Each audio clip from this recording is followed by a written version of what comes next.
세월 간질로 인해 낮은 자존감과 수치심으로 눌려 살았어요. 그러다 보니 남편만 바라보고 의지하며 살았는데요. 부활하신 예수님을 만나 기쁘고 자유한 삶을 살게 된 간증을 나누려고 합니다. 저는 1남 5녀 중 둘째로 태어났어요. 저의 꿈은 평범하게 월급 받는 사람을 만나 행복한 가정을 이루는 것이었어요. 간호대학에 입학하고 제주도에 여행을 가서 새벽에 해 뜨는 것을 보려고 일어났다가 그만 정신을 잃었어요. 여행을 마치고 집에 돌아왔는데 교수님이 엄마를 불러 병원에 가보라고 하는 거예요. 그때 서울대학병원에서 간질이라는 진단을 받게 되었어요. 너무 창피하다며 엄마를 원망하였는데요. 엄마께서는 차라리 나하고 같이 죽자고 하셨어요. 저는 수치스럽기는 했지만 죽고 싶지는 않더라고요. 그 후 충격으로 여러 번 집에서 발작을 했지만 다행히 약으로 조절되어 대학도 졸업하고 병원에 취직도 하게 되었습니다. 그러나 저는 그 병으로 인해 스스로 당당하지 못한 사람이 되었어요. 결혼 정년기가 되어 결혼은 하고 싶은데 막상 선을 보고 상대편에서 좋아한다고 해도 선뜻 결정을 못하고 거절하는 일도 있었습니다. 그러다 보니 주위의 친구들이 하나둘 결혼하게 되니 저도 한 사람을 만나 충분한 교제 없이 결혼을 하게 되었는데요. 결국 3개월 만에 이혼하게 되었어요. 이혼의 충격보다 수치심이 더 컸고 마치 주변 사람들이 나를 향해 손가락질을 하는 것만 같았어요.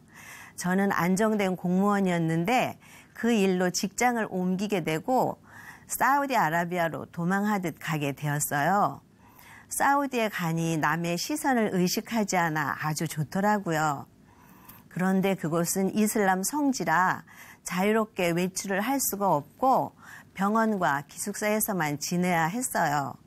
답답하고 허전한 마음에 교회에 나가게 되었습니다. 3년의 계약 기간이 거의 끝나갈 무렵 교회의 리더는 우리가 주관해서 크리스마스 파티를 하자고 했어요. 여러 나라 간호사들과 같이 합창 연습도 하고 저보고는 시편 23편을 영어로 낭송하라고 했어요. 프로그램을 만들어 그것을 복사하고 깜빡하고 원본을 그대로 복사기에 두었는데 그만 그 원본이 무슬림 지도자에게 전달이 된 거예요. 명단에 있던 모든 이름은 즉시 경찰에 넘겨졌고 우리는 한순간 그곳의 법에 따라 죄인의 신분이 되었답니다. 한 사람씩 불러가며 조사를 받는데 꼭 밤에만 부르는 거예요. 어두컴컴한 곳에 책상 하나, 경찰 1명, 통역 1명이 있는데 장소가 어딘지 모르겠고 정말 무서웠습니다. 명단에 있던 모든 사람이 각자의 나라로 돌아가라는 최종 판결로 일이 마무리되었어요. 저는 그 일로 다시 그 나라를 방문할 수 없는 블랙리스트에 올라있다고 하였습니다. 그 후 한국에 돌아와 직장을 잡고 일하던 중 언니의 소개로 고등학교 1학년 아들을 둔 지금의 남편과 재혼하게 되었어요. 그런데 아이를 키워본 경험이 없는 저에게 아들과 함께 사는 것이 부담이 되어 다시 교회에 나갔습니다. 사실 저는 약으로 조절되어 간질에 대해 안심하고 말하지 않고 결혼을 하였는데요. 결혼 몇 달 후에 발작이 일어난 거예요. 친정엄마는 내 딸에게 이런 병이 있어 미안하다며 죄를 지은 듯이 남편에게 처분을 바랬죠. 결혼 생활은 이어지게 되었고 친정 부모님은 고마워하며 남편을 잘 대해 주었어요. 저에게도 남편과 아들에게 잘 해주라는 말을 늘 하셨어요. 저는 좋은 가정을 꾸리고 싶었는데요. 간질이 대물림될까 싶어 스스로 아이 낳는 것을 포기했습니다. 그러다 보니 남편을 많이 의지하게 되었어요. 남편과 아들에게 최선을 다했고 어느새 남편이 싫어하는 것은 하지 않게 되더라고요. 그런데 제 마음은 결혼을 했어도 왠지 혼자라는 생각이 들었어요. 제가 주방에서 일을 하고 있는데 남편과 아들이 TV를 보며 즐겁게 웃고 있는 모습을 볼 때면 외톨이 같았거든요. 그럴 때면 나같이 재혼한 사람들 모임이 없나 하며 어디 가서 실컷 하소연 좀 했으면 싶더라고요. 저는 아내로 엄마로 인정받기 위해 힘쓰고 애써야만 한다고 생각했어요. 그래서 아들을 친아들로 여기며 제가 직장생활 하면서 모은 돈을 아낌없이 아들에게 주었어요. 제가 쓰는 것은 아까워하면서까지요. 그런데 아들이 결혼하게 되면서 뭔지 모르지만 서운하고 허탈함이 올라와 남편에게 말하게 되었는데요. 사실 저는 그동안 고생했다는 말을 듣고 싶었는데 그렇지 않더라고요. 지금까지 달려온 인생이 너무 허무하다는 생각에 나의 모든 것이 한순간 송두리째 무너졌어요. 그러면서 저 스스로 마음의 문을 닫게 되니 그동안 표출하지 못한 감정으로 인해 우울증으로 진단을 받아 약을 먹기도 하였습니다. 내가 선택한 길이니 내 탓으로 돌리려고 무진장 애를 써봤지만 미워하는 마음과 서운한 마음이 올라오니 지옥이 따로 없더라고요. 그러던 어느 날 우연히 선교회에서 알던 사람을 만나게 되었는데요. 유튜브에서 춘천 한마음교회 간증을 꼭 보라고 하는 거예요. 집에 돌아와 간증을 보는데 모두가 부활이라는 증거를 통해 예수님을 하나님으로 믿을 수 있다고 하는 거예요. 부활? 부활은 살아있다는 건데 이들이 말하는 부활이 뭘까? 정말 알고 싶더라고요. 그래서 춘천 한마음교회에 가보게 되었습니다. 예배는 참 자유롭고 기쁨이 넘쳤어요. 저는 무엇보다 자유한 게 제일 좋았거든요.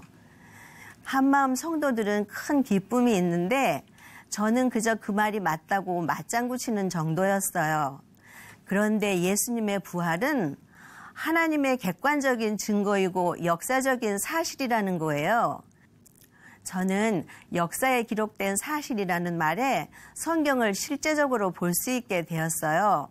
성경에는 죽으시고 부활하신 예수님을 만난 증인들이 많이 있었어요. 부활하신 예수님을 처음 만난 마리아부터 의심 많은 도마까지 성경 곳곳에 기록된 증거들을 살펴볼수록 예수님의 부활은 성경에 이미 예언되어 있었고 구약에도 있었고 의심할 수 없는 역사적인 사실이었어요. 제자들을 보니까 3년을 함께하며 많은 표적을 보고도 예수님이 하나님이심을 믿지 못하고 한 사람으로 보았는데 부활하심을 보고야 도마가 나의 주, 나의 하나님이라는 고백을 했잖아요. 저도 도마처럼 의심이 많았는데요. 부활의 증거를 잡으니 본래 하나님을 본 사람이 없으되 아버지 품속에 있는 독생하신 하나님이 나타내셨느니라. 아버지와 나는 하나이니라. 그동안 애매하던 말씀들이 그대로 풀어졌어요. 부활을 통해 예수님이 삼위일체 하나님 중 한 분이신 성자 하나님이신 것을 알게 되니 지금까지 저의 신앙생활은 나의 필요를 채워줄 선인 중에 한 사람으로 예수님을 따라다니는 무리와 같은 자였더라고요. 그런데 어느 날 목사님께서 아직도 부활을 못 잡은 사람은 다른 것을 붙잡는 것이라고 하셨어요.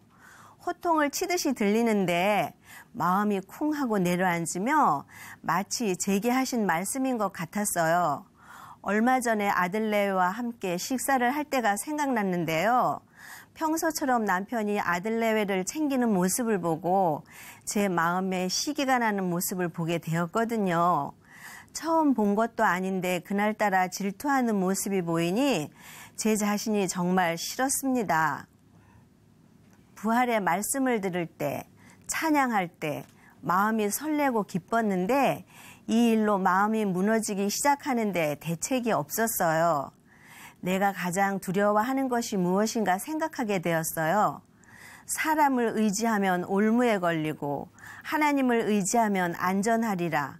이 말씀이 생각났고 내가 하나님이 아닌 사람을 의지하고 있다는 것을 알게 되었어요. 자꾸만 환경을 바라보고 사람의 말과 행동에 따라 나의 존재감이 흔들렸던 거예요. 그러다 보니 나의 존재를 인정해주지 않는 것 같으면 원망과 우울이 생기더라고요. 이런 나를 걱정하던 일꾼이 카페에서 만나자고 연락이 왔어요. 교제하는 중에 갑자기 핸드폰을 꺼내 인터넷에 올라온 한 영상을 보여주며 물었어요. 지금 본 이 영상 속의 사건이 실제로 일어난 사실이죠? 그래서 그렇다고 대답했어요. 대답을 들은 일꾼은 또다시 물었어요. 이 사건이 왜 일어났는지, 그 숨겨진 의미가 무엇인지를 묻는 거예요. 그래서 그 사건의 의미를 말했죠. 대답이 떨어지기가 무섭게 일꾼은 마찬가지로 2000년 전 예수님이 십자가에서 죽고 부활하신 것은 증인들의 눈으로 본 역사적인 사실이라고 말했어요. 저는 아멘이 되었어요. 그 순간 일꾼은 부활이 역사적인 사실이기에 예수님이 죽으실 때 간질로 인해 수치심을 느끼는 박금환은 죽었다. 남편을 의지하고 아들을 시기했던 옛사람 박금환은 죽고 예수님이 부활하실 때 언니는 새 피조물로 거듭난 것이 실제 일어난 역사적인 사건이에요. 하는데 그 순간 눈이 번쩍 열렸어요. 살아나신 후에야 성경과 예수의 하신 말씀을 믿었더라는 말씀이 저에게 실제가 되었어요. 예수님과 함께 나의 옛사람이 죽고 예수님이 부활하심으로 나도 새 사람이 된 거였어요. 그동안 저는 예수님이 우리를 위해 십자가에서 죽으시고 나의 죄를 사해 주시는 구원자로만 알았는데 자꾸 주인으로 믿어야 한다니까 처음엔 너무 혼란스러웠거든요. 그런데 이를 위하여 그리스도께서 죽었다가 다시 살아나신 것은 죽은 자와 산 자의 주가 되려 하심이니라. 이미 부활로 죽은 자와 산 자의 주가 되어 주셨더라고요. 그런데 내가 주인 노릇하며 내 마음대로 산 거예요. 이것이 죄인지도 모르고요. 지금까지 엄마를 원망하고 남편을 미워했던 것은 내가 주인된 죄의 열매였어요. 이런 나를 위해 예수님을 보내주셔서 나의 죄를 위해 죽으시고 부활하셨는데 여전히 이분을 믿지 않고 내가 주인되어 살아가는 모습이 보이니 하나님 아버지 앞에 회개하지 않을 수 없었습니다. 내가 예수님을 믿지 않아 지금까지 내 마음대로 원망하고 시기하고 질투하였습니다. 하나님 아버지 용서해 주세요. 이제부터 내 마음의 주인은 예수님이십니다. 아멘. 이렇게 눈물로 고백을 하고 예수님을 나의 주, 나의 하나님으로 영접하였습니다. 아멘. 예수님을 주인으로 믿고 난 순간 내 안에 있던 억울한 마음과 미움이 순식간에 사라지고 자유와 평강이 임했는데요. 나의 욕심으로 힘쓰고 애쓰다가 나를 알아주지 않는다고 남편을 미워했던 제가 왜 그랬나 싶어 절로 회개가 되었어요. 예전에는 가족들과 함께 있을 때 나는 늘 혼자라고 생각했는데요. 지금은 주님이 나와 함께 하시니 아무것도 없는 자 같으나 모든 것을 가진 자가 되었습니다. 아멘. 그리고 간질 때문에 나도 모르게 엄마를 탓했던 마음을 알게 되었어요. 저는 아이를 낳아보지 않아 엄마의 마음을 몰랐는데요. 하나님의 사랑을 알게 되니 엄마의 마음이 어떠했을지 이해가 되고 엄마에 대한 마음이 눈 녹듯이 사라졌습니다. 그래서 노인병원에 입원해 계신 엄마에게 찾아가 눈물로 용서를 구했습니다. 지금도 시간이 될 때마다 엄마에게 부활의 복음을 전하고 있어요. 2000년 전 예수님께서 나의 연약함을 친히 담당하시고 병을 짊어지신 것이 실제가 되니 그동안 눌리고 포로되었던 간질병에서 완전히 자유하게 되었습니다. 전능자께서 이 땅에 오셔서 다 이루시고 다 주고 가신 거였어요. 정말 섬세하신 하나님의 사랑 앞에 엎드릴 수밖에 없었습니다. 또 공동체도 눈이 떠지게 되었는데요. 예전 같으면 쉽게 마음의 문을 열지 않던 제가 이제는 복음으로 공동체가 영원한 가족임을 알게 되니 허물없이 속마음을 얘기하곤 합니다. 서로가 부활의 주를 놓치지 않도록 격려하고 어떻게 섬길까를 고민하고 합니다.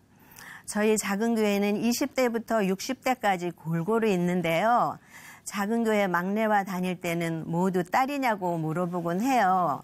나이로는 왕언이지만 주님의 질서 가운데 공동체의 틈을 메꾸는 자로 살고 싶습니다. 그동안 저는 제 마음에 늘 혼자라고 생각하여 외로워했는데요. 지금은 부활하신 예수님을 만나 영원한 공동체를 누리게 하심을 감사드립니다. 하나님께 모든 영광을 돌리며 간증을 마치겠습니다. 감사합니다.